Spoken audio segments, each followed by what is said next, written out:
pour plan.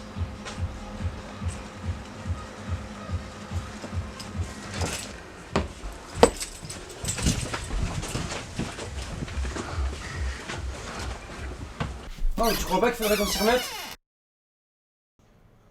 Salut à tous. Salut. Alors on vient après quelques mois et pour rattraper un petit peu le retard, on va faire des mini critiques des films qu'on a vus ensemble cet été. 1 minute par film. Mais vérifiez pas, on les a sûrement pas tenus. On mettra les timecodes dans la description. Alors on commence par le film qu'on a le moins apprécié, Suicide Squad. Tout d'abord, Suicide Squad c'est un montage dégueulasse. Alors petite parenthèse sur le montage, il illustre vraiment le problème hollywoodien actuel, c'est que les réalisateurs doivent revendiquer le montage complètement dégueulassé par les studios, tout ça pour pouvoir continuer à réaliser des films à gros budget. Sinon pour moi c'était absolument pas un film sur la Suicide Squad, mais plus sur Deadshot. Avec featuring Margot Robbie, voilà. Ouais.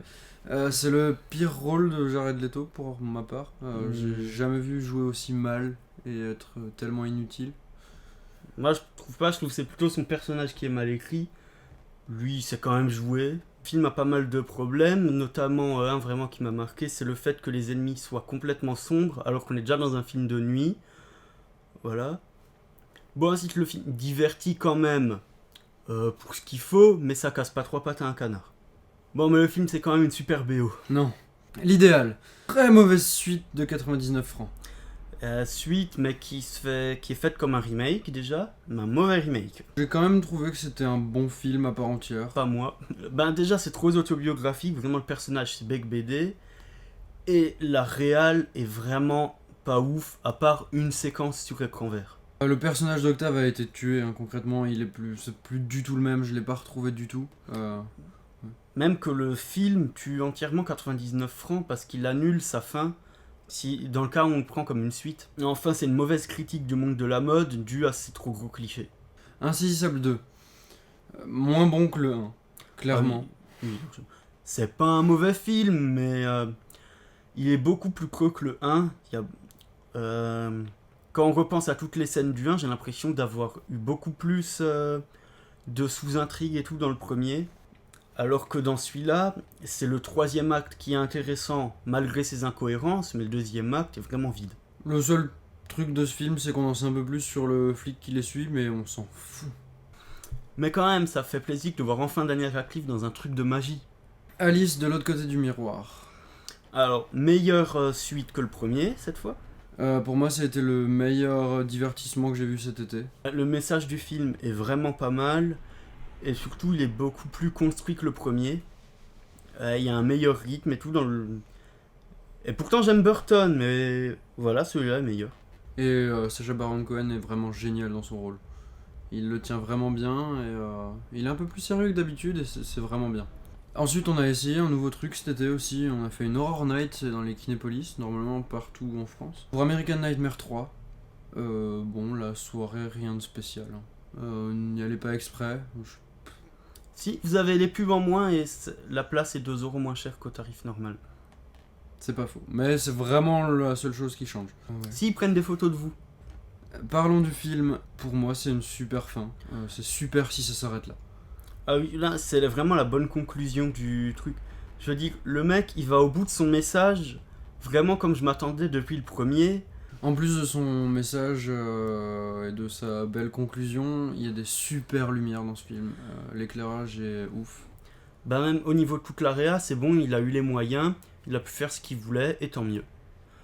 Ensuite, on est allé voir Nerve. Pour moi, il répondait exactement aux attentes que j'avais.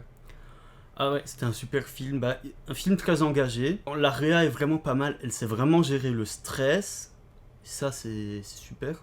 Dave Franco commence vraiment à suivre les traces de son frère et c'est vraiment bien, ça change de ses derniers rôles. Ouais. Le seul reproche que je vais lui faire, c'est la fin, elle pouvait avoir plus de drama s'il faisait autre chose, mais ça changeait un peu la façon de comprendre le message, donc voilà. Le film va complètement au bout de ses idées. Ouais. Pour moi, du début à la fin, c'était... c'est ce que je voulais, c'est ce qu'ils ont fait, et c'était juste bien. Et c'est un film très pertinent actuellement, voilà. Et on va finir avec le meilleur film que j'ai vu depuis au moins 10 ans. Ouais, film de l'année, je vois pas ce qui pourrait rivaliser avec. Ouais. The Neon Demon. Le dernier est fun. Et le meilleur. Ah ouais. Ce film était... Waouh, j'ai pris une énorme claque dans la gueule pour tout. Alors que ce soit le message ou la réa, mais c'est... Il a cherché son truc, il s'y est mis à fond et c'est vraiment hallucinant. Chaque plan est une tuerie visuelle. Comme on n'avait sûrement pas vu depuis Kubrick. C'est une critique acerbe de la mode, très bien écrite, le propos est hyper juste. Par contre, le film, il va pas vous faire de cadeau, c'est vraiment un film violent. Il va pas vraiment montrer des scènes violentes, mais il va vous marquer forcément. Il tape bien dans les tripes. Niveau Requiem for a Dream. Le jeu d'acteur est génial, tout le monde, même Keanu Reeves dont on n'a rien à foutre, joue parfaitement bien. On y croit du début à la fin. Allez voir ce film, s'il est plus au cinéma, trouvez-le, achetez-le, téléchargez-le, brûlez-le ou pas. Non mais regardez-le, vraiment, vraiment, il faut le voir. Voilà tout ce qu'on avait à dire sur les films qu'on est allé voir, on en a vu d'autres mais qui valaient vraiment pas le coup. Ouais, par exemple, Un traître idéal, Voilà. on n'a rien à dire. Donc on n'en parlera pas. Ensuite, il y a les films qu'on n'a pas vus ensemble, qu'on choisit de pas critiquer. On revient bientôt avec de nouvelles critiques, voilà. On essaye de faire d'autres vidéos, mais... Allez voir les films, faites-vous votre propre avis, c'est toujours super important. A plus!